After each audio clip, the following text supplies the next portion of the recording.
प्रभु यीशु मसीह के मीठे और मधुर नाम में मैं आप सबों को फिर एक बार सलाम करता हूं। मेरे स्वर्गीय पिता परमेश्वर यहोवा के नाम से आप सभी को जय मसीह की।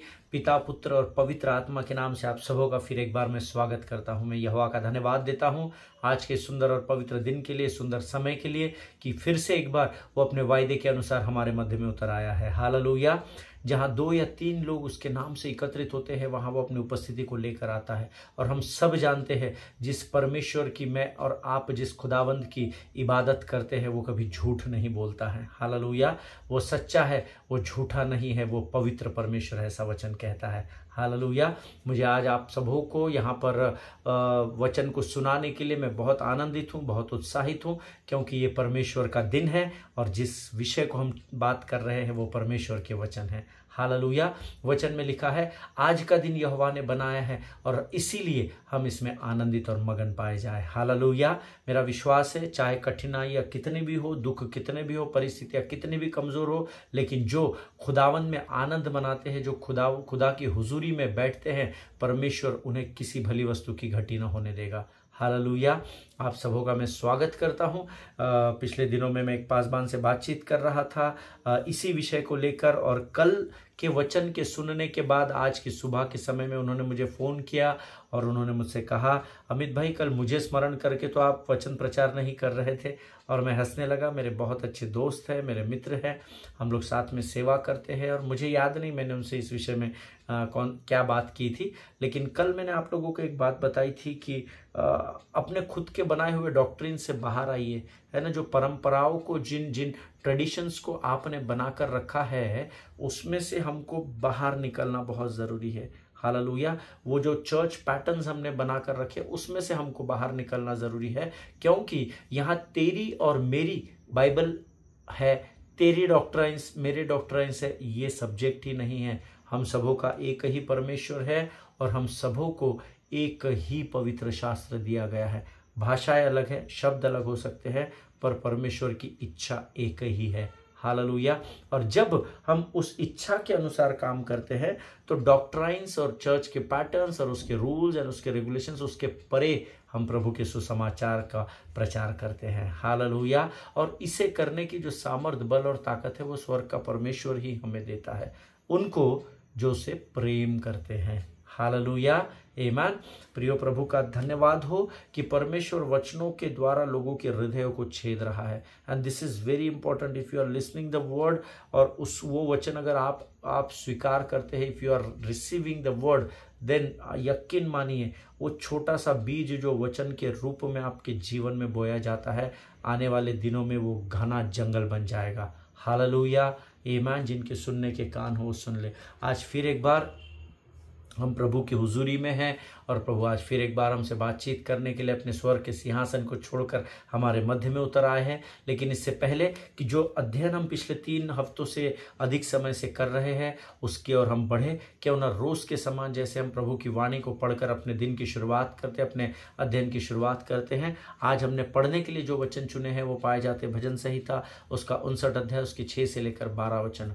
ज़ुबूर की किताब उसका 59वां अध्याय और उसके 5 से लेकर 12 आयतों को हम पढ़ेंगे। The book of Psalms chapter 59 verses 6 to 12 हम 6 से 12 वचन पढ़ेंगे। भजन संहिता 59 उसके 6 से लेकर 12 वचन। आमीन। और मेरा विश्वास है आप लोग पवित्र शास्त्र लेकर बैठते हैं और मेरे साथ वचनों को पढ़ते भी है। The word says in the book of Psalms chapter 59 verse 6, वो शाम को लौटते और कुत्तों की तरह भौंकते हैं और शहर के गिर्द फिरते हैं। देख, वो अपने मुंह से डकारते हैं, उनके लबों के अंदर तलवारें हैं, क्योंकि वो कहते हैं कौन सुनता है। पर आए खुदावन, तू उन पर हंसेगा, तू तमाम कौमों को ठट्टों में उड़ाएगा। आए मेरी कुवत, मुझे तेरी ही आस होगी, क्योंकि खुदा मेरा ऊंचा बुर्ज है। मेरा खुदा अपनी शफाकत से मेरा पेशरो होगा। खुदा मुझे मेरे दुश्मनों की पस्ती दिखाएगा। उनको कत्ल न कर, मुबादा मेरे लोग भूल जाए। आए खुदावंद, ऐ हमारे सिपर, अपनी कुदरत से उनको परागंदा करके पस्त कर दे। वो अपने मुंह के गुनाह और अपने होठों की बातें और अपने लानतान और झूठ बोलने के बाइस अपने गुरूर में पकड़े जाए। हालेलुया, ये परमेश्वर का वचन है। और प्रभु जितनों ने मेरे साथ इन वचनों को पढ़ा उनमें से प्रत्येक को आशीष दे। 6वां वचन कहता है, वे लोग सांझ को लौटकर कुत्ते के समान गुर्राते हैं और नगर के चारों ओर घूमते। हम सब जानते हैं परमेश्वर यहाँ पर हमारे शत्रु की बात कर रहा है। आमीन। जो आपके विरोधी है वो कुत्ते के समान, वचन कहता है, सांझ को लौटकर कुत्ते के समान गुर्राते हैं। हालेलुया। वो आपको काट नहीं सकते, उनकी इतनी औकात नहीं कि वो धर्मी को छू भी सके। शत्रु की इतनी औकात नहीं है। मेरे और आपके विरोधी की और एडवर्सरी होपलेस है ना, वो आशा रहित है, लेकिन वो कुत्ते के समान गुर्राना जानता है। हालेलुया। और इसीलिए वचन यहाँ कहता है, भजन का लिखने वाला दाऊद कहता है कि वे लोग सांझ को, अर्थात शत्रु सांझ को लौटकर कुत्ते के समान गुर्राते और नगरों के चारों ओर घूमते हैं। देख वे डकारते हैं, उनके मुंह के भीतर तलवारें हैं, क्योंकि वो कहते हैं कौन सुनता है। वो जो बिना सर पैर की बातें आपके विरोध में बोलेंगे और वो ये सोचते हैं कि जिनके विषय में बोला जा रहा है वो उनके तक कौन पहुंचाएगा, कौन इनको बताएगा कि हमने इनके विरोध में ऐसा बोला है। लेकिन शत्रु यही मार खा जाता है हर बार। हालेलुया। देखिए ये दुनिया क्यों चल रही है पता है? क्योंकि इस दुनिया में धर्मी जीवित है। मेरा देश, मेरा शहर इसलिए नाश नहीं हुआ क्योंकि मेरे शहर में, मेरे देश में परमेश्वर से डरने वालों की संख्या है। हालेलुया। और ये जो मुट्ठी भर लोग हैं जो प्रभु के विश्वास योग्य कहलाते हैं, इनके वजह से ये देश और ये संसार टिका हुआ है। हालेलुया, आमीन। और शत्रु ऐसा सोचता है कि हम इनके बारे में कुछ भी कहेंगे, कौन हमारा क्या उखाड़ लेगा, कौन हमारे विरोध में जाएगा, कौन है जो हमने इस व्यक्ति के विषय में बोला उसको जाकर हमारा नाम बताएगा। लेकिन परमेश्वर अति करुणामय और अगम्य बुद्धि का परमेश्वर, ऐसा वचन कहता है। हालेलुया, आमीन। सब कुछ खोला जाएगा, ऐसा वचन में लिखा है। आमीन। आगे वचन में लिखता, वचन का लिखने वाला कहता है, देखो वे डकारते, उनके मुंह के भीतर तलवारें हैं, क्योंकि वे कहते हैं कौन सुनता है। परंतु हे यहोवा, तू उन पर हंसेगा। हालेलुया। हमको नहीं हंसना है, परमेश्वर उनका मजाक उड़ाएगा। परंतु हे यहोवा, तू उन पर हंसेगा, तू सब अन्य जातियों को ठट्टों में उड़ाएगा। हालेलुया। जितने मुख धर्मी के विरोध में खुलेंगे, परमेश्वर उन मुखों को बंद करने की सामर्थ को लेकर चलने वाला परमेश्वर है। हालेलुया। आप बिल्कुल चिंता ना करें प्रभु के लोगों, जो इस समय आपके विरोध में हैं। हो सकता है वो अपने लोग हो, आपके अपने रिश्तेदार हो, आपके अपने परिवार के लोग हो, आपके अपने कलीसिया के आपके अगुवे हो, आपके पासवान हो सकते हैं, कलीसिया के सदस्य हो सकते हैं। हो सकता है आपके विरोध में जो मुख खुले हैं वो आपके अपने हो, लेकिन परमेश्वर का वचन कहता है आप चिंता नहीं करना, आप इनके लिए प्रार्थना ही करना, क्योंकि परमेश्वर इन पर हंसेगा। और मैं आपको वायदा करता हूँ, परमेश्वर धर्मी के विरोध में खुलने वाले हर एक मुख को बंद करेगा। Hallelujah. Receive it in Jesus name, आमीन। वचन में लिखा है, हे मेरे बल, मुझे तेरी ही आस होगी, क्योंकि परमेश्वर मेरा ऊंचा गढ़ है। हालेलुया। सेनाओं का यहोवा मेरे संग संग है, याकूब का परमेश्वर मेरा ऊंचा गढ़ है। सेनाओं का यहोवा हमारे संग संग है, याकूब का परमेश्वर हमारा ऊंचा गढ़ है। आमीन। हमको डरने की जरूरत नहीं है, परमेश्वर हमारा शरण स्थान है। और वो कहता है, हे मेरे बल, मुझे तो तेरी ही आस है। मैं अपने ताकत, अपने बल से अपने विरोधी के मुख को बंद नहीं कर सकता। मैं कितना भी अच्छा काम कर लूँ, कितना भी अच्छा कन्विंस करूँ, लेकिन मैं उनके मुख को बंद नहीं कर सकता। लेकिन हे स्वर्ग के परमेश्वर यहोवा, हे मेरे शरण स्थान, हे मेरे बल, मुझे तेरी ही आस है, क्योंकि तू मेरा ऊंचा गढ़ है। हालेलुया, आमीन। आगे वचन कहता है, परमेश्वर करुणा करता हुआ मुझसे मिलेगा। अंडरलाइन कर लीजिए इस वचन को। परमेश्वर मेरे शत्रुओं के विषय में मेरी इच्छा को पूरी कर देगा। मेरे शत्रु के विषय में वो शत्रु की इच्छा को पूरी नहीं करेगा, वो धर्मी की इच्छा को पूरा करने वाला परमेश्वर है।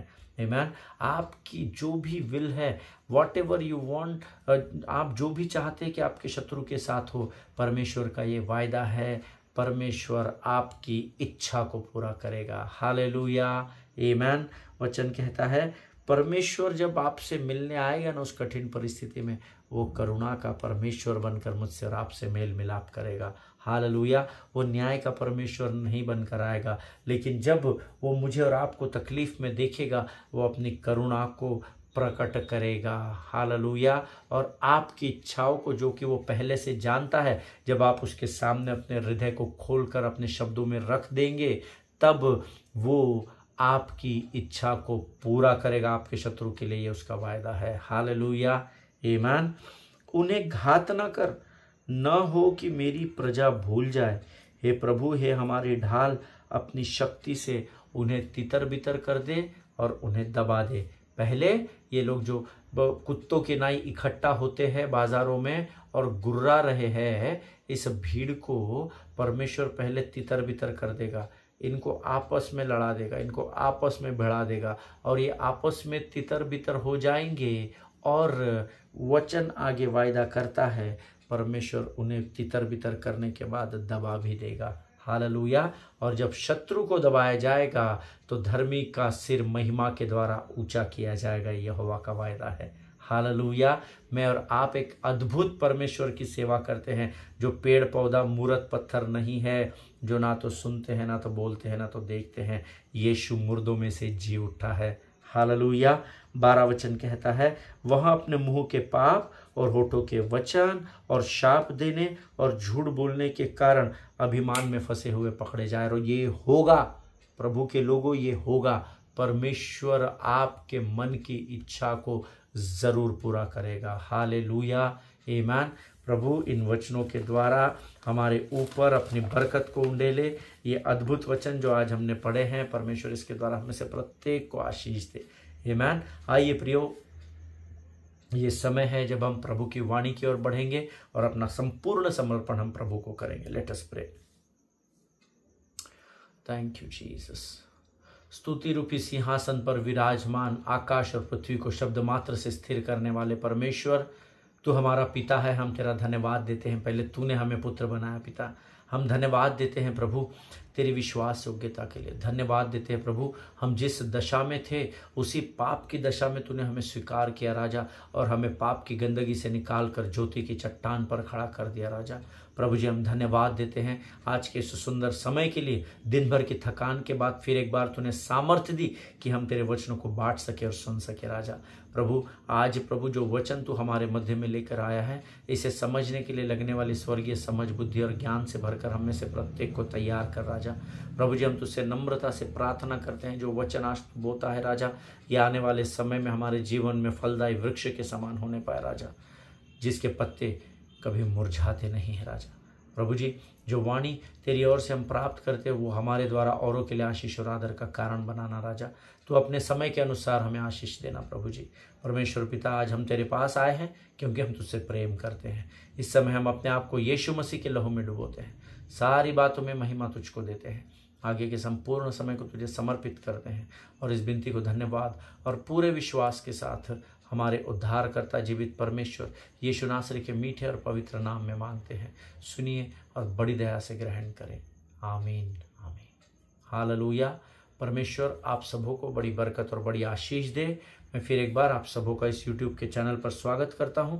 कल मैंने आपसे कहा था कि परमेश्वर के राज्य को समझने के लिए एक बहुत अद्भुत दृष्टांत पवित्र शास्त्र में दिए गए, जिस विषय में हम आज बात करेंगे। मैं चाहता हूं जल्दी से आप मत्ती रचित सुसमाचार उसका 13 अध्याय उसके 24 से आगे वचन निकाल लें। The gospel of Matthew chapter 13 and verse 24। Matti रचित सुसमाचार 13 अध्याय 24 से आगे हम पढ़ेंगे। वचन कहता है, उसने एक और तमसील उसके सामने पेश करके कहा, आसमान की बादशाही उस आदमी के मानिंद है जिसने अपने खेत में अच्छा बीज बोया, मगर लोगों के सोते समय उसका दुश्मन आया और गेहूं में कड़वे दाने भी बो गया। पर जब वह पातियां निकली और बालें आई तो वो कड़वे दाने भी दिखाई दिए। नौकरों ने घर आकर मालिक से कहा, अय खुदावंद, क्या तूने अपने खेत में अच्छा बीज न बोया था? उसमें कड़वे दाने कहाँ से आ गए? उसने उनसे कहा, यह किसी दुश्मन का काम है। नौकरों ने उससे कहा, तो क्या तू चाहता है कि हम उनको जाकर जमा करें? उसने कहा, नहीं, ऐसा ना हो कि कड़वे दाने जमा करने में तुम उनके साथ गेहूं भी उखाड़ लो।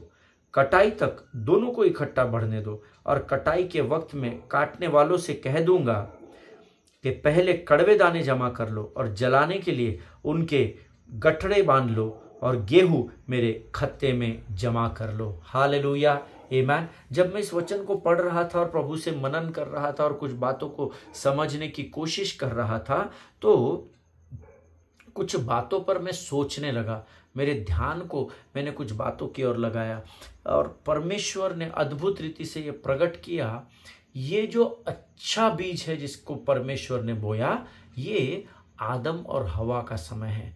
परमेश्वर ने अपने स्वरूप में आदम को तैयार किया, आदम की पसली से उसने हवा को तैयार किया और आदम और हवा को एक अच्छे बीज के रूप में बोया, है ना। ये मेरी सोच है, ये मैंने कुछ लोगों के सरमन सुने, कुछ किताबें पढ़ी, कुछ जर्नल्स पढ़े, और जब फिर पवित्र शास्त्र को बार बार पढ़ने के बाद जब मैं उस पर मनन और अध्ययन करने लगा, तो परमेश्वर ने इन बातों को मुझे सिखाया। हालेलुया। देखिए, ये जो अच्छा बीज है ये आदम और हवा है, जिनको प्रभु ने एक अच्छे बीज के रूप में बोया। But then what happened? Then somebody else came and messed up with whole thing, you know। प्रभु ने आदम और हवा को एक अच्छे बीज के रूप में बोया, लेकिन बाद में कोई आया जिसने सारी बातों में गड़बड़ी पैदा कर दी, और हम जानते हैं कि वो और कोई नहीं लेकिन वो लूसीफर अर्थात शैतान था। हालेलुया। ये कोई रॉकेट साइंस नहीं है जो मैं अलग से समझाऊं। अगर आगे आप वचनों को पढ़ेंगे तो लिखा है, जब पतियां निकली तो गेहूं के साथ कड़वे दाने भी दिखाई दिए।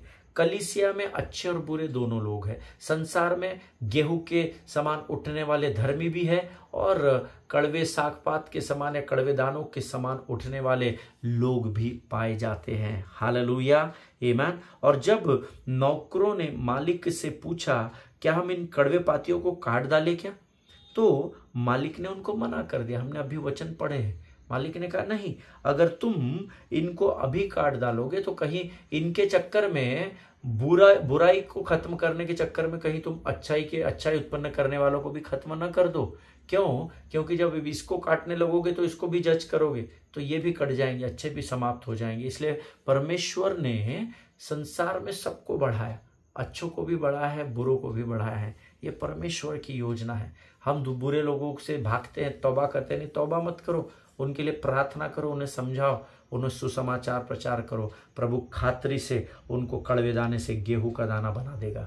हालेलुया, आमीन। और परमेश्वर ने क्या किया? दोनों को एक साथ बढ़ने दिया। आमीन। कुछ समय पहले मैं इजराइल गया था, और जब हम नॉर्दर्न इजराइल से होकर जा रहे थे, उत्तरी क्षेत्र से इजराइल से होकर जा रहे थे, तो आई वॉज इन अ बस, और हमारे साथ हमारे टूर गाइड भी थे और परमेश्वर के कुछ सेवक लोग थे जो पहले भी वहाँ कई बार जा चुके हैं, लगातार जाते हैं। तो मैंने अपने एक कलीग से पूछा, हम लोग जब वहाँ से जा रहे थे तो वहाँ बहुत सारे खेती वहाँ पर थी।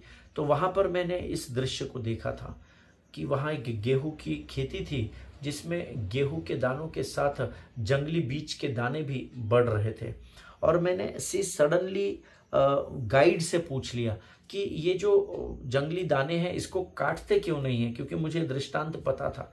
और मैंने उस समय उनसे पूछा, तो उन्होंने मुझे बताया कि जब तक कटनी का समय नहीं आता तब तक इजराइल में, मुझे बाकी लोग जगह का पता नहीं क्योंकि मैं किसान नहीं हूं, लेकिन उन्होंने इजराइल के टूर गाइड ने मुझे बताया कि यहाँ पर दोनों को एक साथ बढ़ने दिया जाता है। कोई उस पर ध्यान नहीं देता हो जंगली दानों के ऊपर, क्योंकि जब तुम जितना जंगली दान, उन्होंने मुझे एक विशेषता बताई, तुम इस जंगली दानों के बीजों को जितना, इस पातियों को जितना काटते जाओगे उतना वो अधिक बढ़ते जाएगी। तो हम लोग इसको काट के अपना समय बर्बाद नहीं करते हैं, हम अपना समय व्यर्थ नहीं गवाते हैं। हम इन दोनों को इजराइल में एक साथ बढ़ने दिया जाता है। गेहूं का दाना भी बढ़ता है और जहरीली पातियां जो होती है वो भी बढ़ती है। और वो बता रहे थे कि कटनी का समय जब तक नहीं आता तब तक उनको यहाँ बढ़ने दिया जाता है।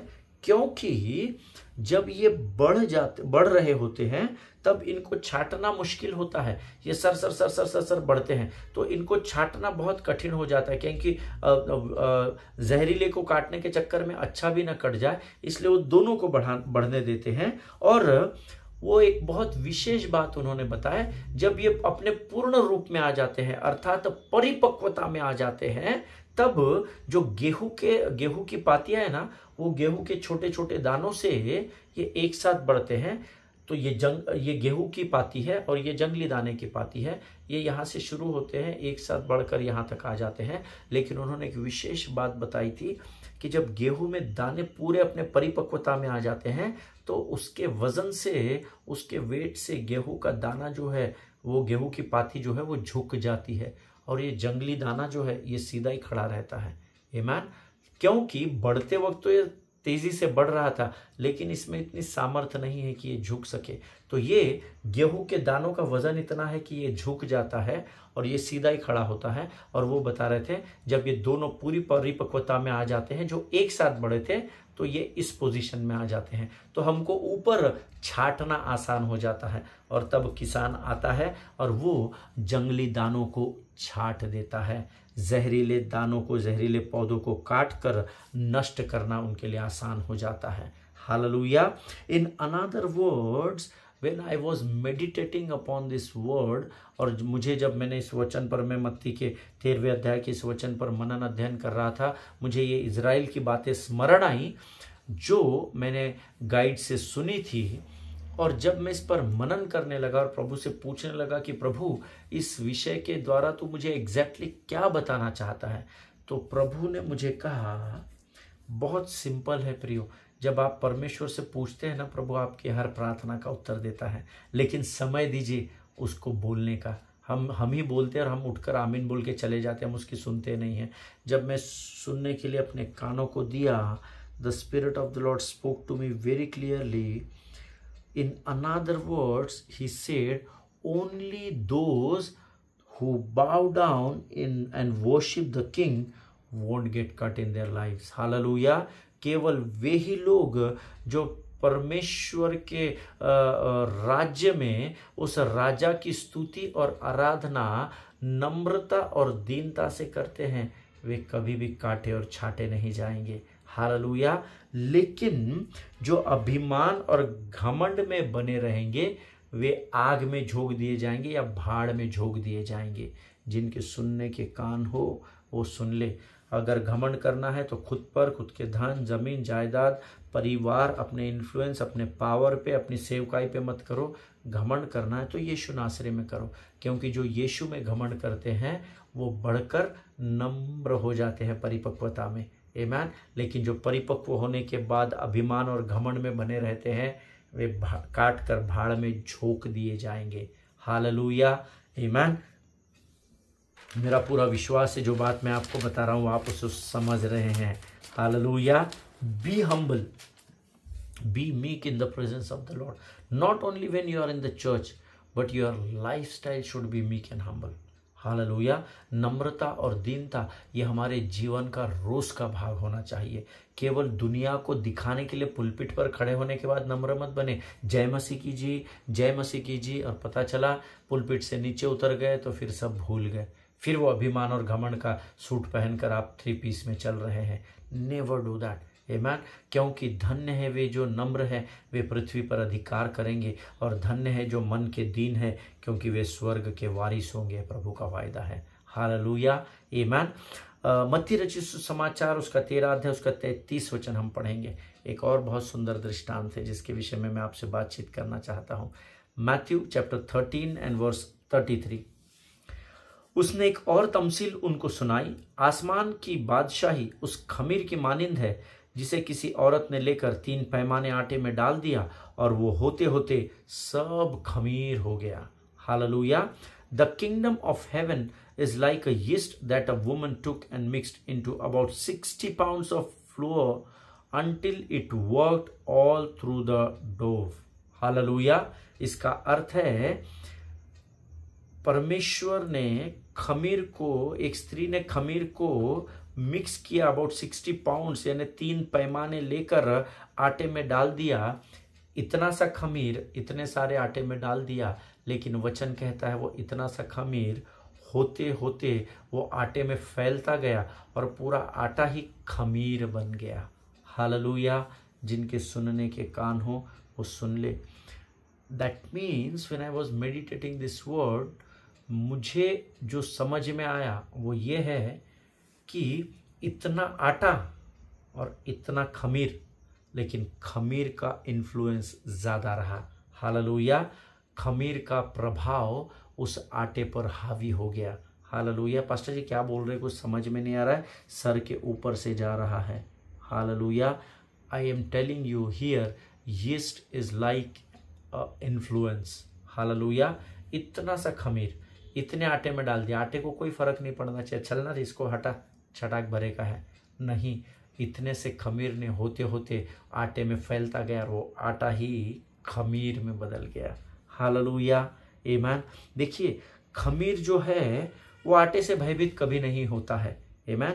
Yeast is never afraid of dog, अर्थात परमेश्वर कहता है तुम जो काम या जॉब या बिजनेस, जो कुछ भी आप आपके जीवन में करते हो, वो कार्य करने से, उस स्थान पर जाने से कभी भयभीत नहीं होना। मुझसे होगा या नहीं होगा, मैं वहां जाऊंगा तो लोग क्या कहेंगे, लोग मेरा मजाक तो नहीं उड़ाएंगे, लोग मेरी ठट्टा तो नहीं करेंगे। ना ना ना ना, you don't need to be in the आपको डर के अंदर जीवन जीने की जरूरत नहीं है।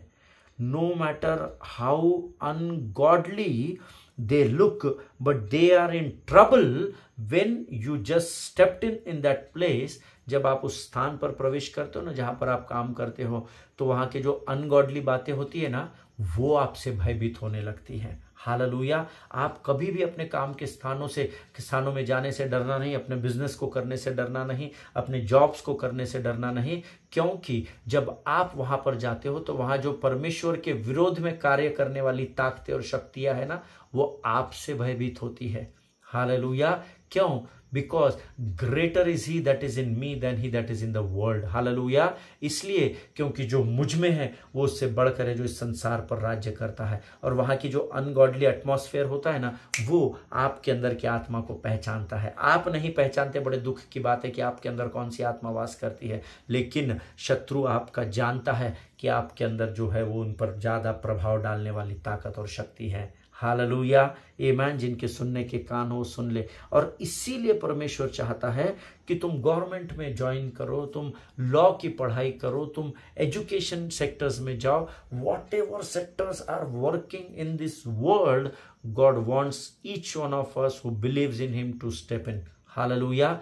जो जितने उस पर विश्वास करते हैं, जितने धर्मी कहलाते हैं, जितनों प्रभु से उद्धार पाया है, ये परमेश्वर की इच्छा है कि हम इस संसार में फैल जाए खमीर के नाई। हालेलुया।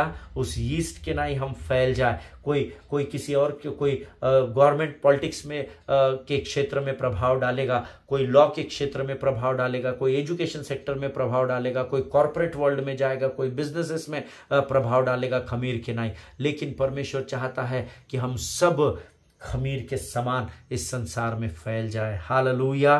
क्योंकि इतना सा खमीर पूरे आटे को खमीर बना देता है। आपका एक व्यक्ति का धर्मी का प्रेजेंस उस अनगॉडली एटमॉस्फेयर को हेवनली एटमॉस्फेयर में चेंज कर देता है। हालेलुया। आमीन। और इसीलिए शत्रु हमारी उन्नति से डरता है, इस बात को याद रखिएगा। हालेलुया। प्रभु इन वचनों के द्वारा आप में से प्रत्येक को बड़ी आशीष और बड़ी बरकत दे। आज हम यहाँ पर समाप्त करेंगे, कल हम इससे और आगे गहराई में प्रभु हमको लेकर जाएगा, ऐसा मैं विश्वास करता हूँ। मेरे पास अभी आपको बताने के लिए कुछ नहीं है, मेरे नोट्स यहाँ समाप्त हो गए हैं। जब हम कल आएंगे तो प्रभु, मेरा विश्वास है प्रभु बातचीत करेगा और वचनों के भेदों को प्रकट करेगा। हालेलुया। आइए इस समय हम प्रभु को इन वचनों के लिए धन्यवाद दें और परमेश्वर के इन अद्भुत वचनों को जो उसने हमारे जीवन में आज बोए हैं, उसके लिए हम अपने सिरों को उसके सामने झुकाएं। आइए हम दुआ करें। Thank you Jesus. खुदावंत फिर एक बार प्रभु यीशु मसीह के मीठे और पवित्र नाम से तेरे चरणों में आते हैं। प्रभु जी, तेरा वचन कहता है शत्रु की मेज को बांटने से अच्छा है हम तेरे देवड़ी पर खड़े पाए जाए। राजा प्रभु जी, हम धन्यवाद देते हैं, दिन प्रतिदिन तू हमारे मध्य में आता है और हमारे लिए समय निकालता है प्रभु जी, और हमारे समय को तैयार करता है ताकि हम तेरी वाणी को सुन सके, समझ सके और उस पर चलने वाली जाति हो सके। राजा प्रभु, आज जितनों ने वचन सुना उनमें से प्रत्येक को आशीषित कर। इन वचनों को समझने के लिए जो बुद्धि और ज्ञान तूने उन्हें प्रदान किया है, ये केवल सुनने वाले नहीं परंतु इन वचनों को समझकर इस पर चलने वाली प्रजा का भाग बन सके, ऐसा तो होने दे। राजा प्रभु, हम इस समय अपने आप को यीशु मसीह के लहू में डुबोते हैं। शत्रु की हर एक युक्ति योजनाओं का खंडन यीशु नासरी के नाम से हम अपने जीवन में करते हैं। राजा सारी बातों में महिमा तुझको देते हैं। आगे के सारे समय को तुझे समर्पित करते हुए इस विनती को धन्यवाद और पूरे विश्वास के साथ हमारे उद्धारकर्ता जीवित परमेश्वर यीशु नासरी के मीठे और पवित्र नाम में मांगते हैं। सुनिए और बड़ी दया से ग्रहण करें। आमीन आमीन। परमेश्वर आपको बड़ी बरकत और बड़ी आशीष दे। इजराइल के लिए प्रार्थना करें, अपने पासबानों के लिए, उनके परिवारों के लिए ज़रूर प्रार्थना करें, अपने देश के लिए प्रार्थना करें, एक दूसरे के लिए प्रार्थना करें। हम अगले सेशन में फिर मिलेंगे, तब तक स्वस्थ रहें, सुरक्षित रहें। सभी को जय मसीह की। God bless you all.